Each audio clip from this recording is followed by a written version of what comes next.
അങ്ങനെ കാത്തിരിപ്പിനൊടുവിൽ ബ്രൊമാൻസ് എന്ന ചിത്രത്തിൻ്റെ ഒഫീഷ്യൽ റിലീസ് തീയതി വന്നിരിക്കുകയാണ്. അതിൻ്റെ ഒഫീഷ്യൽ അപ്ഡേഷനാണ് ഇന്നൊരു വീഡിയോ ഭാഗത്ത്. വീഡിയോയിൽ മുൻപ് വീഡിയോ ലൈക്ക് ചെയ്യുക, ചാനൽ സബ്സ്ക്രൈബ് ചെയ്യാൻ വേണ്ടി ശ്രമിക്കുക.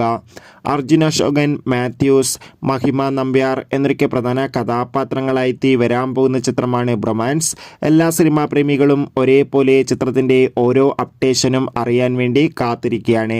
ചിത്രത്തിൻ്റെ ഒഫീഷ്യൽ ട്രെയിലറൊക്കെ റിലീസ് ചെയ്തിട്ടുണ്ടായിരുന്നു. അതിഗംഭീരമായ ഒരു പോസിറ്റീവ് റെസ്പോൺസ് ആയിരുന്നു ചിത്രത്തിൻ്റെ ട്രെയിലറിന് സ്വന്തമാക്കാൻ വേണ്ടി സാധിച്ചിട്ടുണ്ടായിരുന്നത്. ബ്രൊമാൻസ് എന്ന ചിത്രത്തിൻ്റെ ട്രെയിലർ കാണുന്ന സമയത്ത് തന്നെ നമുക്ക് മനസ്സിലാക്കാം ചിത്രം ഒരു പക്ക കളർഫുൾ എൻ്റർടൈൻമെൻ്റ് ആയിരിക്കുമെന്ന്. അങ്ങനെ ഫൈനലി ബ്രൊമാൻസ് എന്ന ചിത്രം ഈ വരുന്ന 2025 ഫെബ്രുവരി മാസം 14-ാം തീയതി തിയേറ്ററുകളിൽ എത്തുമെന്ന് ഒഫീഷ്യലായി കൺഫേം ആക്കിയിട്ടുണ്ട്.